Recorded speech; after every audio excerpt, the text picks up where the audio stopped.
Kenapa ini kita lakukan sebagai upaya mencapai bagaimana berkurangnya residivis. Kami, warga binaan ini dibekali oleh keterampilan. Sehingga nanti ketika kami keluar, harapannya menjadi manusia mandiri. Pembinaan dalam rangka membentuk karakter melalui pembinaan kepribadian, pembinaan kemandirian untuk agar mereka punya skill keterampilan, dan pembinaan sosial untuk mereka berinteraksi dengan masyarakat.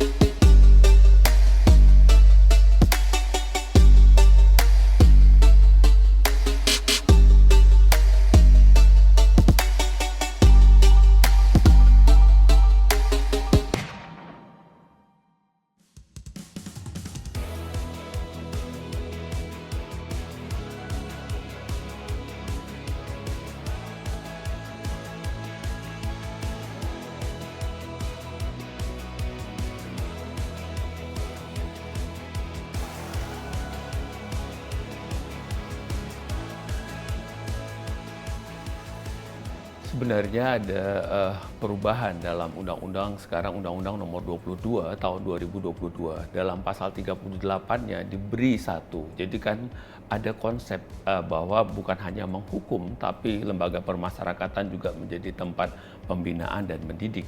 Kalau kita mengacu ke dalam pasal 38 Undang-Undang Nomor 22 tahun 2022, salah satu haknya itu adalah diberikan hak atas pembinaan. Tentunya ada pemeriksaan rekomendasi dari Litmas dulu bahwa narapidana ini memang layak. Setelah layak diberikan kepada hak pembinaan tadi. Sehingga kalau mereka punya kesadaran taat hukum tadi, kesadarannya udah ada, ya mudah-mudahan dia bisa jadi hiu yang menjaga ketertiban hukum di tengah masyarakat. Bisa bercerita, saya pernah melakukan itu, saya melakukan pengalaman yang ini. Sehingga itu jadi sharing baru kepada masyarakat, menggugah kesadaran bahwa warga binaan sekalipun bisa kembali menjadi lebih baik.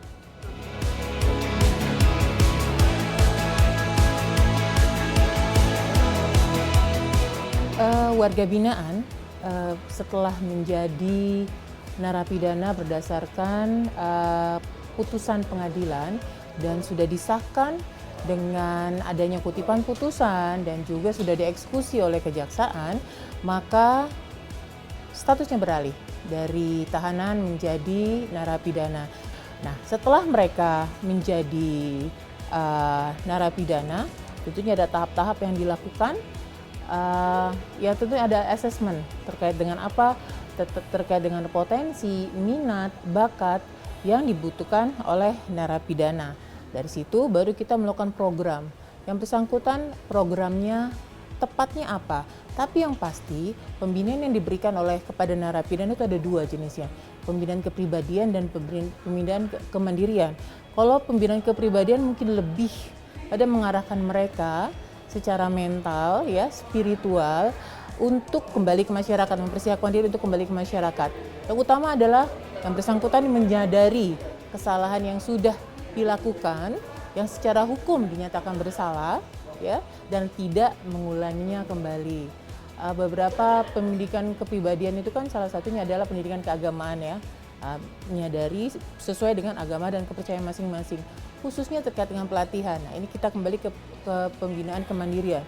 Pembinaan kemandirian ini lebih kepada untuk mempersiapkan mereka untuk kembali masyarakat, mempunyai bekal yang semoga secara ekonomi dapat menunjang pada saat mereka kembali ke masyarakat. Nah, keterampilan ini pun diberikan sesuai dengan potensi tadi. Kan ada assessment yang dilakukan oleh petugas pembinaan di lapas maupun di rutan.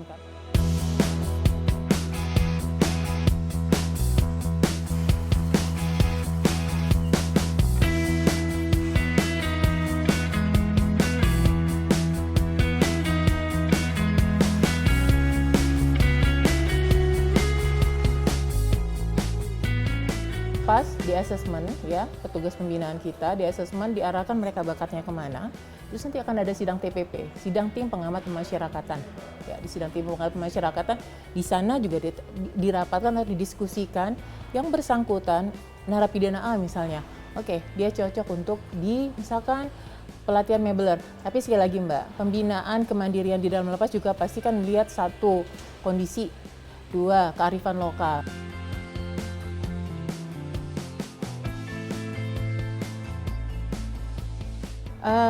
Direktorat Jenderal Pemasyarakatan sudah menargetkan di tahun ini itu sebenarnya adalah 13.220 orang narapidana yang mendapat pelatihan bersertifikat, dan sampai saat ini sudah 10.693 dan sudah mendapatkan sertifikat adalah 9.791. Artinya dengan sertifikat ini kan kita harapkan ini menjadi bekal mereka juga untuk ke masyarakat, untuk mungkin mereka untuk melamar pekerjaan, atau yang akan lebih itu lagi mereka meng-create usaha. Meng-create usaha. Kita juga punya balai pemasyarakatan ya. Di sana ada Gria Dipraya juga untuk klien-klien pemasyarakatan. Klien ini adalah narapidana yang sudah menjalankan program-program, misalkan mungkin pembebasan bersyarat, cuti bersyarat yang memang belum bebas murni, tapi masih harus melakukan pembimbingan. Di situ kan juga dilakukan pelatihan-pelatihan, diberikan juga jalur partner-partner yang bisa membimbing mereka untuk meng-create usaha, lebih ke situ. Jadi kalau kayak narapidana dalam, bekal yang mereka punya kita harapkan bisa mendapatkan pekerjaan di luar. Tapi yang paling penting juga adalah bagaimana mereka memiliki jiwa wirausaha. Kalau mereka berhasil, ya mereka tidak mengulangi tindak pidananya saja sudah sangat membantu kan, masyarakat aman ya, pemerintah juga akan mengurangi biaya terkait dengan mereka di dalam lapas, dan selanjutnya juga apalagi kalau mereka bisa berkontribusi secara ekonomi di luar. Sekarang saja mereka sudah bisa berkontribusi dengan menghasilkan karya-karyanya, ini kan dijual nih Mbak, dijual ke masyarakat umum, menghasilkan uang dan menyumbang ke PNBP.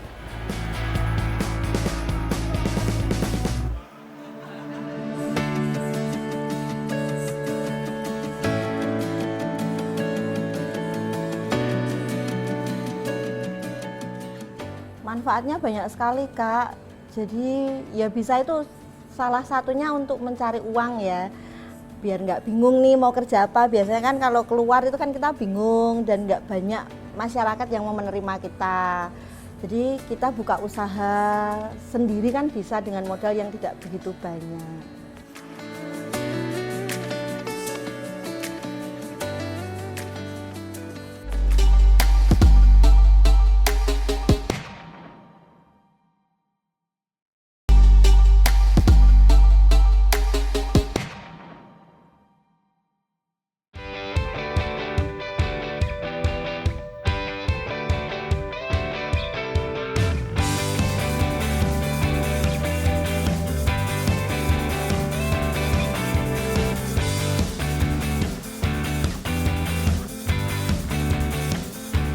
Perkenalkan, nama saya Juni. Saya di sini sudah 3 tahun.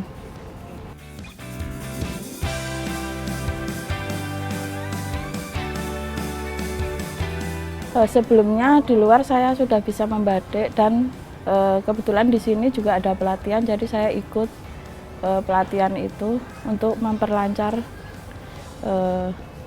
proses batik ini. Saya dapat pelatihan batik 3 bulan, terus saya membatik ini sudah 2 tahun.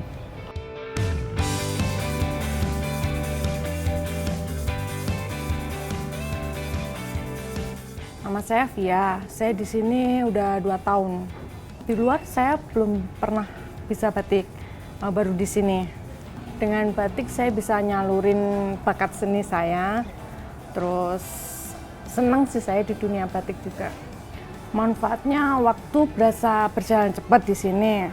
Terus meskipun kita di dalam penjara, kita masih bisa ngirim uang buat keluarga dari hasil kita batik. Tuh.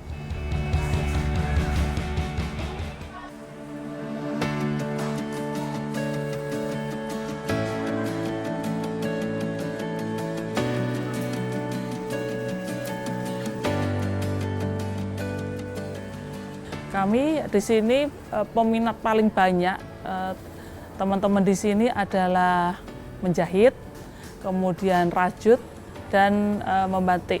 Selain itu mungkin mereka ini karena kearifan lokal ya Mbak di sini, di Semarang ini, Jawa Tengah ini ikonnya adalah membatik. Jadi kami banyak batik tulis di sini, banyak sekali pesanan-pesanan juga. Cara merekrut warga binaan untuk bekerja di tempat kami, dari awal kami telah melakukan asesmen awal bakat minat. Dari bakat minat ini kami telah menjaring anak-anak, kemudian kami latih, di mana di lapas perempuan ini sudah ada LPK. Di situ kami melakukan pelatihan-pelatihan, misalnya batik ya Mbak, kami kerjasama dengan pihak luar, kita mendatangkan guru dari luar bagaimana cara membatik dengan baik. Selain dari kementerian kami juga menerima pesanan Mbak dari pihak luar. Jadi batik ini kami sudah punya medsos kami dan juga punya aplikasi bagaimana cara pihak luar, masyarakat luar bisa membeli produk-produk kami. Kami punya aplikasi di Prasmat, ya Mbak, Pramesti Mahasiswari Market. Nah, di situ bisa melihat produk-produk kami, bisa pesen juga lewat aplikasi itu pun, ataupun kami bisa juga pihak luar pesan kami by WA maupun Instagram. Jadi kami punya premi Mbak, punya upah. Jadi dari hasil penjualan itu labanya 50% untuk warga binaan kami. Kemudian yang 35% untuk setor ke negara, kemudian yang 15% untuk operasional kami selanjutnya. Harapan kami teman-teman di sini apabila kembali ke masyarakat bisa diterima oleh masyarakat karena mereka juga punya kompetensi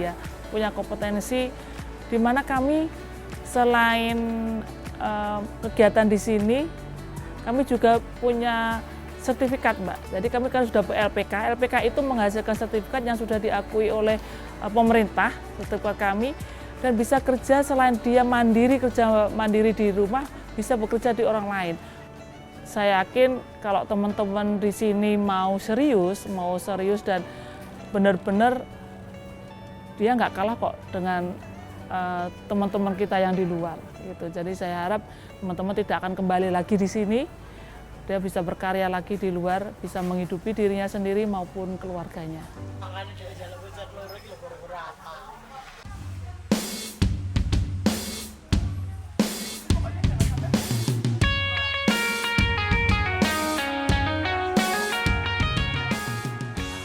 Alhamdulillah dari Rumah Rajo Jempol punya saya sendiri, saya bekerja sama dengan lapas binaan ini. Beliaunya kita juga sudah tanda tangan MOU, jadi dalam tanda kutip tim Rajut di sini itu jadi karyawan. Jadi alhamdulillah misalkan ada orderan dari tempat saya itu bisa masuk ke sini, bisa digarap bareng anak-anak, karena kalau cerita anak-anak sih bagi mereka berapapun besar duitnya itu berharga bagi mereka.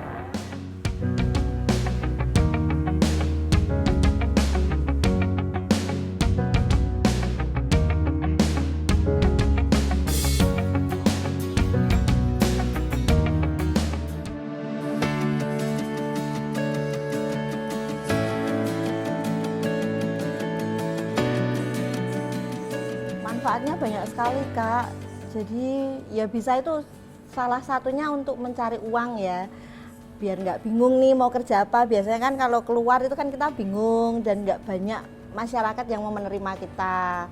Jadi kita buka usaha sendiri kan bisa dengan modal yang tidak begitu banyak, dan bisa saya terapkan di luar untuk ya sedikit-sedikit cari uang untuk jajan.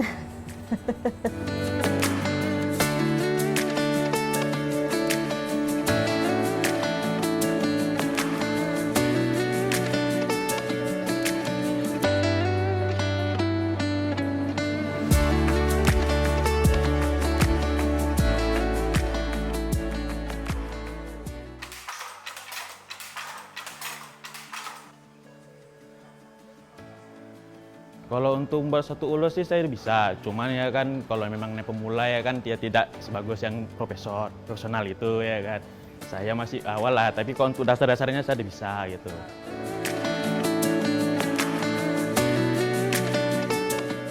saya memang oke, kalau beliau-beliau ini sudah pulang dari lapas kelas 2 Siantar, kalau mereka mau kerja datang ke tempat KCP saya terima.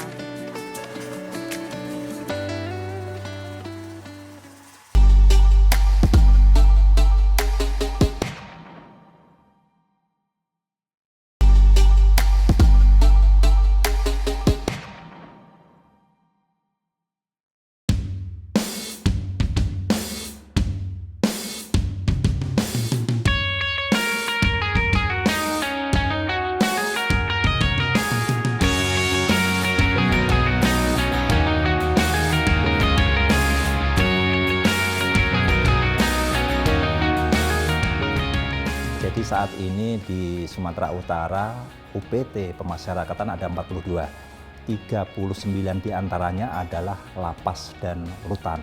Di lapas dan rutan inilah yang tentunya melaksanakan kegiatan pembinaan dalam rangka membentuk karakter melalui pembinaan kepribadian, pembinaan kemandirian untuk agar mereka punya skill keterampilan, dan pembinaan sosial untuk mereka berinteraksi dengan masyarakat. Khusus untuk pembinaan kemandirian sehubungan dengan tradisi lokal yang ada di sini adalah ulos. Di LP besar khususnya adalah LP kelas 1 dan LP kelas 2, mereka sudah melaksanakan kegiatan pembinaan kemandirian dalam rangka tenun ulos yang memang tradisional Sumatera Utara. Saat ini kondisi masyarakat Sumatera Utara memang banyak membutuhkan ulos, sehingga itulah yang kita dorong untuk banyak lapas-lapas kelas 2B, lapas kelas 2A itu melakukan upaya pembinaan dalam rangka pembuatan ulos agar nyambung dengan kebutuhan perekonomian, kebutuhan ulos yang memang ada di masyarakat. Baik, jadi dalam rangka pembinaan warga binaan ini memang kami harus gandeng dengan stakeholder, baik dari dinas-dinas yang ada atau tenaga kerja maupun juga kerjasama dengan pengusaha-pengusaha lokal. Khusus dalam rangka pembinaan tenun ulos ini, kami bekerja sama dengan Tenun Ulos Sianipar. Mereka memang yang menguasai pasar di Sumatera Utara ini. Mereka memberikan pelatihan. Saat ini sementara mereka mengadakan pelatihan di lapas kelas 2B Pakam. Mereka mengadakan pelatihan karena mereka harus diberikan pelatihan. Setelah mereka memproduksi, tentunya hasil dari kegiatan ini dimanfaatkan oleh pihak ketiga yang memang bekerja sama dengan kita. Dari awalnya memang kami tekan perjanjian untuk tahap pertama itu masih pelatihan, dan dari perjanjian kami siap untuk kerjasama dengan lapas kelas 2 Pematang Siantar. Kalau saya memang oke, kalau beliau-beliau ini sudah pulang dari lapas kelas 2 Pematang Siantar, kalau mereka mau kerja datang ke tempat KCP saya terima.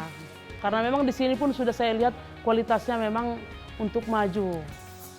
Untuk reproduksinya udah ini, dan kepribadiannya pun sudah memang oke.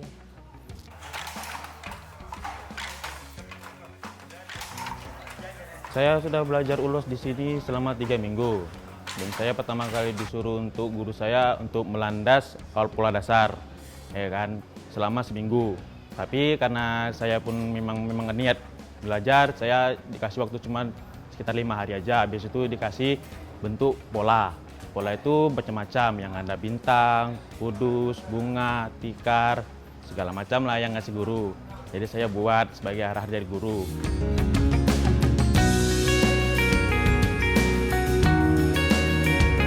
Kedepannya sih saya berharap kayak keluar, saya mungkin mendalami ulos ini, karena kan khas Batak, Medan gitu. Jadi saya berharap mungkin saya mendalamkan.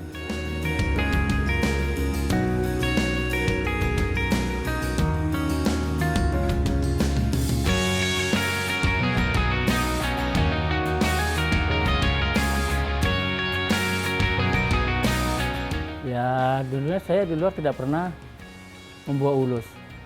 Kerja saya dulunya saya di luar ya nggak menentu, tapi sampai saya di lapas Siantar saya dibina bisa dapat membuat ulus dan diajari dengan saudara saya Gulo di tempat ini. Saya belajar ulus di sini karena supaya ada kegiatan dan supaya mendapatkan keterampilan nanti suatu dari luar nanti bisa kita membuka usaha supaya nggak mengulangi lagi perbuatan-perbuatan melanggar hukum.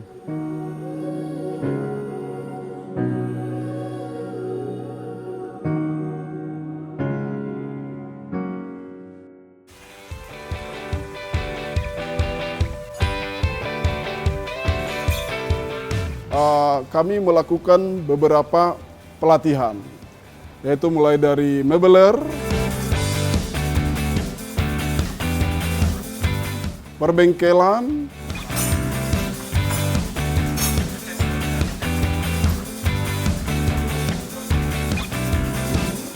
konveksi,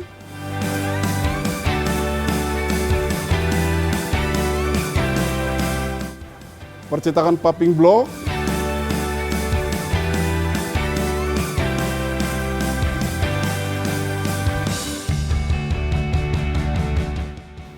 beserta handicraft.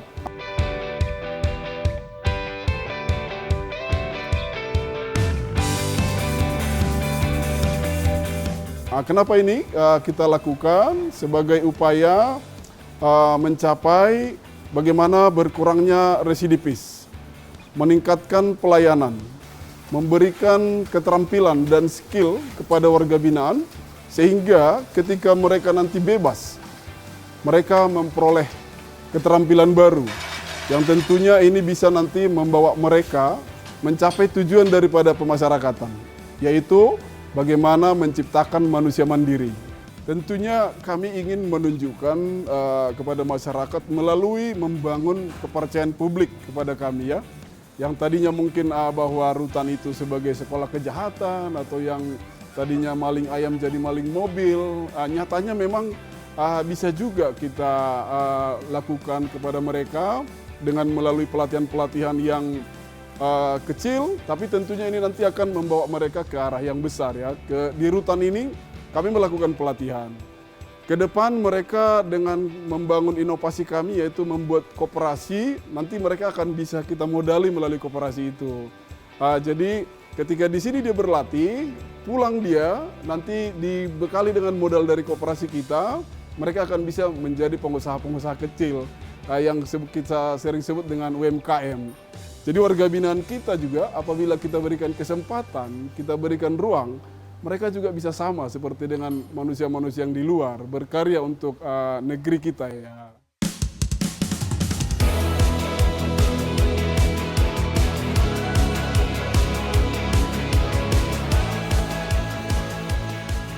Nama saya Dani, saya adalah warga binaan di Rutan Kelas 1 Medan ini. Dan sudah 2 tahun ini berada di bimbingan kerja. Ini ada 74 orang warga binaan yang sedang mengikuti pelatihan kerja.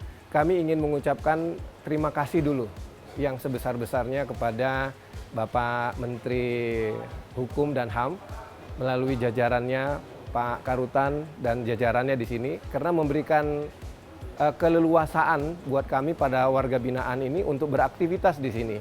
Nah, selama beraktivitas di sini, kami itu dibekali oleh keterampilan-keterampilan di bidang masing-masing. Dan saat ini juga sedang dilakukan kerjasama dengan pemerintah Kabupaten Deli Serdang, yaitu Dinas Tenaga Kerjanya, pelatihan montir sepeda motor. Nah, artinya kami warga binaan ini dibekali oleh keterampilan, sehingga nanti ketika kami keluar, harapannya menjadi, ini jargonnya kementerian gitu ya, menjadi manusia mandiri. Manusia mandiri itu adalah manusia yang terampil dan lebih berakhlak.